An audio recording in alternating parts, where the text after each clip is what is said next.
आज कथा में भी भगवान अयोध्या में आए हैं और आज सच में भगवान अयोध्या में विराजमान हुए हैं। कथा में भी आए और सच में भी आ गए। आज अभी तक हम कोई दूसरे राज्य में रहते थे, लेकिन जब राम जी अयोध्या में विराजमान हुए तो अब हम राम राज्य में रहने रहेंगे। अब हम राम राज्य में अब हम रह रहे हैं। अब राम राज्य स्थापित हो चुका है। हमारे अयोध्या में राम जी विराजमान हो गए। कितना आनंद है। अयोध्या सज गई है। राम सुंदर मंदिर बना है। एक बार हमने एक वीडियो देखी। वीडियो में एक व्यक्ति एक पोस्टर बनाया और उसमें लिखा कि यदि राम मंदिर की जगह पर हॉस्पिटल बनता तो कितना अच्छा होता। राम मंदिर के जगह पे कोई विद्यालय बनता, हॉस्पिटल बनता तो कितना अच्छा होता। कितने लोग उसमें ठीक होते। इतने हजारों लाख करोड़ पैसे गमाए हैं राम मंदिर में, क्या फायदा हुआ। तो था तो दूसरे धर्म का, था तो अन्वंतर समाज अन्य धर्म का। तो जो भी व्यक्ति के मन में, जो भी किसी के भी मन में ऐसा विचार हो, जो अन्य धर्म के लोग हैं, जो अन्वंतर समाज के लोग हैं, उनके मन में विचार है कि राम मंदिर की जगह हॉस्पिटल बनता तो क्या कितना अच्छा होता। तो हम उनसे कहेंगे कि ओ भैया, तुम्हारी खोपड़ी अभी जागी है क्या? जब आगरा में जो अभी बना हुआ है, आगरा में आप समझ जाइए क्या बना है। आगरा में जो बना हुआ है उसको मिटाओ और वहाँ पे हॉस्पिटल बनाओ। उसको मिटाओ, वहाँ पे हॉस्पिटल बनाओ। जब तक वो था तब तक क्या तुम्हारी खोपड़ी नहीं थी कि खोपड़ी सोई थी? अब राम मंदिर बना, खोपड़ी जग गई। राम मंदिर को मिटाने से पहले आगरा में जो है उसको मिटाओ, वहाँ पे हॉस्पिटल बनाओ, वहाँ पे विद्यालय बनाओ। पहले खुद नहीं सुधरना चाहते और दूसरों को भी सुधरना, दूसरों को भी राम मंदिर में जाना नहीं। दूसरा कारण है, पहला कि पहले अपनी चीजों को सुधार। दूसरा क्या, राम मंदिर से फायदा क्या मिल रहा है? अयोध्या में जितने भी बड़े बड़े, अयोध्या में इतने सारे लोग जा रहे हैं, छोटे छोटे दुकानों से, जो भी कितने भी दिन रहेंगे, 1 महीना अयोध्या में रहेंगे, अयोध्या का दर्शन करेंगे, तो 1 महीने तक जो जो सामान, जैसे रहने की व्यवस्था, तो होटल में रहना है तो होटल वालों का फायदा, लोग आ रहे दर्शन करने के लिए तो होटल वालों का फायदा। और यदि भोजन की तो भोजनालय, उधर भी फायदा हो रहा। हर जगह फायदा। जैसे अयोध्या में राम मंदिर में बड़ी बड़ी दुकानें लगी है, उनसे यदि हम चीजें खरीद रहे उनका भी फायदा हो रहा है। मतलब अयोध्या में यदि हम जा रहे हैं, अपनी चीजें, अपने जीवन 1 महीना तो रहेंगे, 10 दिन रहेंगे, 2 दिन रहेंगे, लेकिन रहने के लिए कोई व्यवस्था तो होगी। वो व्यवस्था कोई गरीब व्यक्ति से हम दिए लेंगे, दिया राम मंदिर में जलाएंगे, 100 दिए का 108 संकल्प लिया कि 108 दिए लगाएंगे, तो गरीब दिए वाले से दिया लेंगे तो उसका भी फायदा होगा। तो कितना फायदा हो रहा है अयोध्या में। और कई लोगों के मन में ये भ्रम है कि हॉस्पिटल बनाएंगे। वो राम मंदिर एक हॉस्पिटल जैसा है जहाँ पे मन के रोग निकल जाते हैं, वही हॉस्पिटल है। वही एक हॉस्पिटल है जहाँ पे मन के रोग निकल जाते हैं। और जब तक हम नहीं जागेंगे तब तक फिर ऐसी चोटें मिलती रहेगी। हम लोग जागेंगे नहीं। और ऐसा लग रहा है, आकोट के लोगों को देखकर लग तो रहा है कि अब सनातन जाग रहा है, अब सनातन जाग रहा है, लग रहा है। लोग कहते हैं कि ऐसा क्या है जो सनातन धर्म इतना प्रबल है, इतना अच्छा है, इतना उसमें शक्ति, ऐसा क्या है इसके अंदर? तो हम उनसे कहेंगे कि भैया, टोपी पहन के पत्थर में ई आ करते हो और खूब जोर जोर से चिल्लाते हो और चिल्लाते देखो कैसे कैसे लोग होते हैं। एक बार देखिए, एक व्यक्ति जो दूसरा धर्म का व्यक्ति हमारे पास आया, उसने कहा देखो महाराज जी, अब धर्म वर्म सब छोड़ दो, एक बात बताओ, सनातन धर्म को हम क्यों अपनाएंगे? क्या है, हम हमारे भगवान क्या कमजोर है क्या? तो कहा, हमने कहा तुम्हारे भगवान कमजोर ही है, क्योंकि तुम्हारे भगवान है ही नहीं, तुम्हारे भगवान है ही नहीं, इसलिए कमजोर है। देखिए हमारे धर्म क्या सिखाता है हमको कि हमें सबका सम्मान करना है।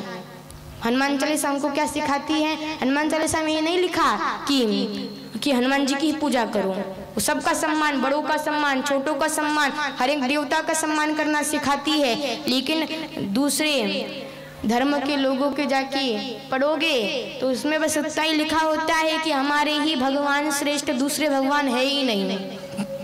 उसमें स्पष्ट लिखा है कि हमारे भगवान है, दूसरे भगवान नहीं है। तो बताइए, जो सनातन धर्म दूसरों को भी बढ़ावा दे रहा है कि भगवान कृष्ण की भी पूजा करो, शिव की भी पूजा करो, दूसरे धर्म, टोपी वालों के धर्म में तो एक ही भगवान है, टोपी वालों के धर्म में एक ही भगवान है। लेकिन हमारे धर्म में इतनी सारी वैरायटी है। देखो, शिव जी पसंद ना आए तो कृष्ण भगवान के पास चले जाओ, कृष्ण भगवान ना पसंद आए तो राम जी के पास चले जाओ, राम जी ना पसंद आए तो हनुमान जी के पास। तो इतनी सारी वैरायटी है हमारे पास कि ये चीज पसंद ना आए, जैसे ये वॉशिंग मशीन पसंद ना आए तो इसके पास चले जाओ, ये कैमरा पसंद ना आए तो ये कैमरा ले लो। उसी प्रकार हमें राम जी का जब राम जी मन नहीं लगता तो शिव जी में मन लगा लेना चाहिए। ये सनातन धर्म हमको सिखाता है। हम तो कहेंगे कि देखिए, आप लोग अपने धर्म को मजबूत कीजिए, अपना जीवन सुधारिए। हम लोग जो जो कर रहे हैं जीवन में, अपने माता पिता को कहाँ न जाने कहाँ छोड़ के आ जाते हैं, माता पिता को अपने वृद्धाश्रम छोड़ के आ जाते हैं। बहनों से कहेंगे कि जैसे दूसरे धर्म के लोग अपने धर्म को मजबूत करने के लिए क्या क्या नहीं करते, तो हमें अपना धर्म मजबूत करना है। बहनों से कहेंगे कि अन्वंतर समाज में आप ना जाइए, दूसरे समाज में ना जाइए। दूसरे समाज के लोग खूब टीका लगा के आएंगे, रुद्राक्ष पहन के आएंगे और रुद्राक्ष पहन के आएंगे और कहेंगे हम सनातनी हैं, हम सनातनी हैं, और हमारी बहन को लेकर जाएंगे। आपके सामने प्रमाण साक्षी का है, हम हमेशा कहते आए हैं, साक्षी दूसरा धर्म का कोई आया और रुद्राक्ष पहन के उसने हमारी साक्षी को लेके चला गया, जब दबाव में नहीं आई तो 16 वार करके मार भी दिया गया। हम हमारी बहनों से कहेंगे कि आप अन्वंतर समाज में मत जाइए। कोई दूसरा समाज का व्यक्ति, कोई दूसरा समाज का टोपी वाला आपको देखे, हम तो कहेंगे संस्कृति को बचाना है, शास्त्र पढ़ना पड़ेगा और अपनी आत्मरक्षा करनी है तो शस्त्र को भी उठाना पड़ेगा। शस्त्र उठाओ, शस्त्र। माता भवानी, हमारे देवता इतने बलवान, काय को तलवार लेके रखते हैं? तलवार क्यों उनके पास? वो संकेत देते हैं तलवार रखो अपने पास। आप देखो, कौन हमको मना करेगा कि तलवार रखना बुरा है? आत्मरक्षा के लिए सब कुछ रखो। आत्मरक्षा के लिए बड़े बड़े लोग बंदूक क्यों रखते हैं? उनको क्यों नहीं कहते? बड़े बड़े लोग बंदूक रखते हैं, हम कहते तलवार से काम ना चले तो बंदूक भी रख लिया करो, और बंदूक से भी काम ना चले तो तोप भी रखो घर के सामने, तोप भी रखो घर के सामने। शास्त्र और शस्त्र एक ही है। संस्कृति को बचाने के लिए शास्त्र उठाओ, अपनी आत्मरक्षा करने के लिए शस्त्र भी उठाना जरूरी है। अपने धर्म को मत छोड़कर जाइए, अपने धर्म में रहिए, अपने धर्म को मजबूत कीजिए। हम जो जो गलत करते आ रहे हैं उसे सही कीजिए, क्योंकि अब हमारा राज्य है। यदि भारत में रहना है तो राम नाम तो बोलना पड़ेगा, राम राम बोलना पड़ेगा। भारत में रहना है क्योंकि ये भारत है, जहाँ पे भक्ति का रथ चलता है वही भारत है। भक्ति और रथ, जहाँ पे भक्ति का रथ चलता है वो भारत है। हिंदुस्तान, जहाँ पे हिंदुओं का स्थान है, सनातनियों का स्थान है, वो हिंदुस्तान है। यदि भारत में रहना है राम राम बोलो। कोई हम थोड़ी ना कहते कि तुमको बस राम नाम बोलना है। जैसे हमारे धर्म की संस्कृति कितनी अच्छी है, दूसरों को बांट के खिलाते। जैसे कहते हैं अपना खाओगे उसे कहते सुकृति, अपना खाना सुकृति, छीन के खाना विकृति है, लेकिन अपना भी दूसरों को दे देना ये भारत की संस्कृति है। अपना दूसरों को दे देते हैं वो भारत की संस्कृति है। जा भैया आज से तेरा हमारे पास आके बैठ जा, ये भारत है, ये हिंदुओं का स्थान है और इसी हिंदुस्तान में रहना है। तो हम सबसे कहेंगे कि राम नाम बोलो। राम नाम में क्या है? लोग कहते राम नाम में क्या क्या क्या नहीं हो गया राम नाम से। वाल्मीकि जी तर गए, बड़े बड़े लोग तर गए। हम देखो हम कहते हैं, हम स्पष्ट कहते हैं कि तुम्हारी किताबों में स्पष्ट लिखा हुआ है कि मांस खाना अच्छा है।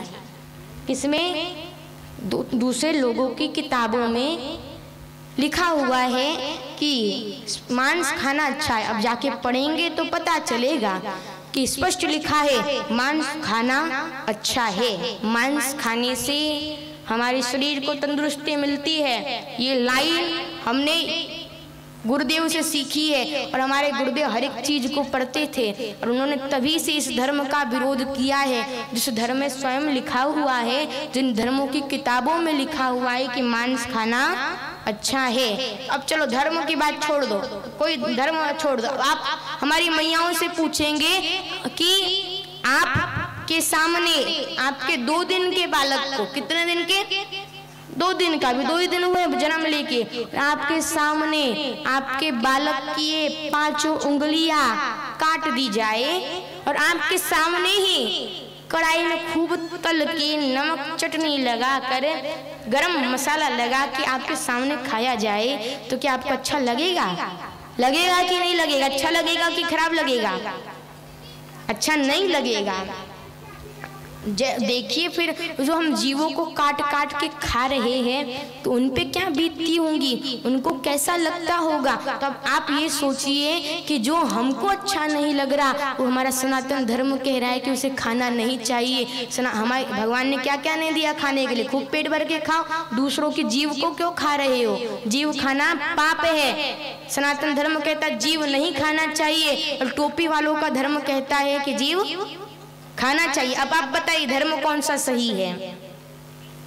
सनातन धर्म सही है जिसमें स्वयं लिखा हुआ है कि ये करना सही है, वो धर्म ही गलत है, वो किताब ही नहीं है। अरे 400-500 साल पुराना धर्म, 1000-2000 साल पुराना धर्म, हमारा धर्म कितने वर्षों से चलता, वर्ष छोड़िए युगों युगों से चलते आ रहा है।